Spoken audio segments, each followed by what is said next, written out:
అందరికీ నమస్కారం అండి. అన్నంతో గారెలు. ఇప్పుడు కొబ్బరి చట్నీ ఎలా చేసుకోవాలో చూడండి. ఫస్ట్గా కొబ్బరి ముక్కల్ని చిన్న ముక్కలుగా కట్ చేసుకొని 2 పచ్చిమిర్చి వేసుకోవాలి. సాల్ట్ కానీ కల్లుప్పు కానీ వేసుకోవచ్చు రుచికి తగ్గట్టుగా. వెల్లుల్లి రెబ్బలు వేసుకోవాలి. చిటికెడు జీలకర్ర వేసుకోవాలి.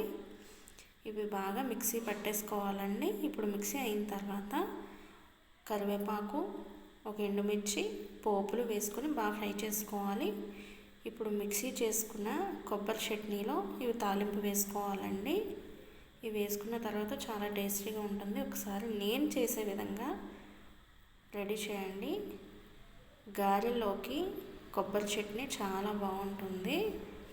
ఇప్పుడు మిగిలిన అన్నం అండి, డే టైంలో మిగిలిన అన్నం నైట్ టిఫిన్ కింద చేసుకోవచ్చు.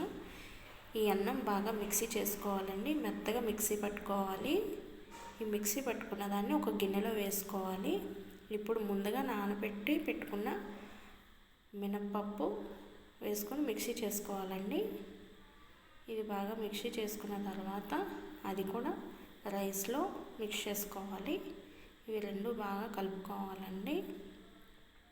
ఇప్పుడు పచ్చిమిర్చి, ఉల్లిపాయలు, జీలకర్ర, రుచికి తగ్గట్టుగా సాల్ట్ వేసుకొని బాగా మిక్స్ చేసుకోవాలి.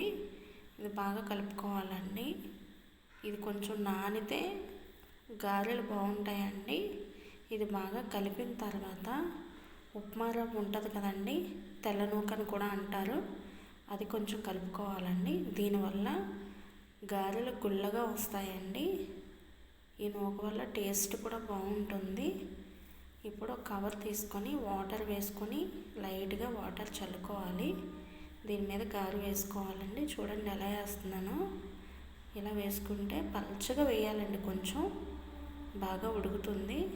దానివల్ల మంచి టేస్ట్ వస్తుంది. చూడండి నేను ఎలా వేస్తున్నానో అలా వేయండి. మీరు చేసుకునే కన్నా నేను ఎలా చేశానో ఒక్కసారి ఈ విధంగా రెడీ చేయండి. మీకు ఖచ్చితంగా నచ్చుతుంది. ఎలా ఉందనేది నాకు ఒక కామెంట్ పెట్టండి ఫ్రెండ్స్. చూడండి ఫ్రెండ్స్, ఇవి హై ఫ్లేమ్లోనే ఉడికించుకోవాలండి.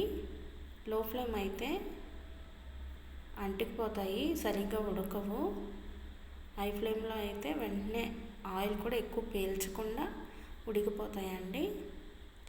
ఇవి ఉడికిన తర్వాత పక్కకు తీసుకోవాలి. చూడండి ఫ్రెండ్స్ ఎలా ఉన్నాయో ఒక్కసారి ట్రై చేయండి.